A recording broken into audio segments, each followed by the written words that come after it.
Distinguished Ranking Member, Mr. Jordan. Thank you, Mr. Chairman. What we're going to hear from Democrats this morning is astonishing. Will be truly astonishing.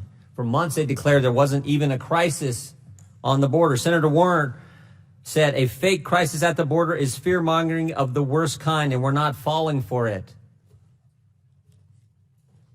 But weeks later, Democrats sure have changed their tune. Chairman just recently said Congress cannot ignore the humanitarian crisis at the border. For years now, Republicans have been warning about the crisis and working hard to find solutions, and all the while Democrats have denied there was even a problem.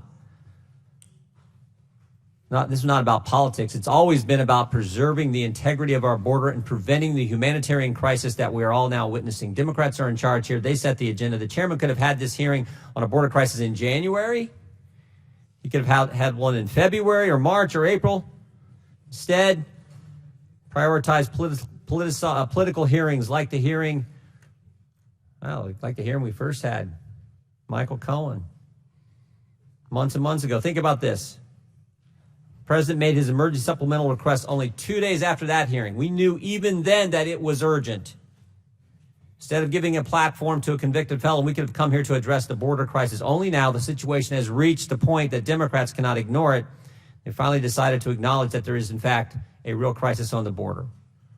After months of the problem being pointed out and urgent calls for more funding, it wasn't until just before the July 4th recess that the House Democrats finally agreed, after waiting 8 weeks, finally agreed to pass the $4.6 billion supplemental emergency funding bill to provide some of the resources needed at the border. And despite the size and scope of the crisis, even this funding bill was not supported by many of the Democrats, including some testifying today. Once again, they would rather play politics with the border than work on solutions. They've now gone from denying that there is a crisis to accusing those working to stop it, our border agents, of actually creating a culture of cruelty, as some have said. Just yesterday, the chairman of the House Judiciary Committee gratuitously and erroneously accused our Border Patrol agents of committing negligent homicide. I was in the hearing when he said it. The reality is that our border agents are working tirelessly on the crisis, which they did not create, and are lacking funding and resources from the very Democrats who are attacking them. You can't vote against funding for a crisis, and then fiscal year 2019, more than 688,000 illegal aliens, including nearly 133,000 in May of 2019 alone, were apprehended between ports of entry along the southwest border, an increase of 80,000 since October of 2018.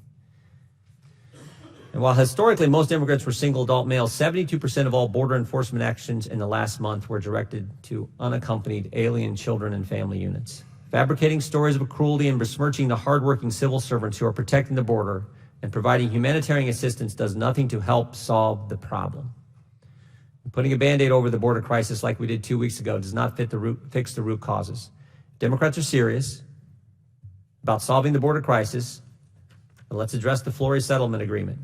Let's address asylum loopholes and the other statutory and judicial constraints that incentivize aliens to make a dangerous journey to the United States.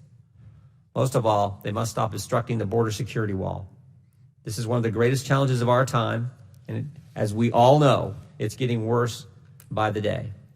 Hope the Democrats will stop their obsession with attacking the president and actually work collaboratively to fix this crisis. And Mr. Chairman, I look forward to hearing from our witnesses. I appreciate the fact that even though initially we were going to have just the Democrats, you were allowed Republican witnesses from border states to participate in the first panel as well. And with that, I yield back. Thank you very much. Let me very quickly preliminary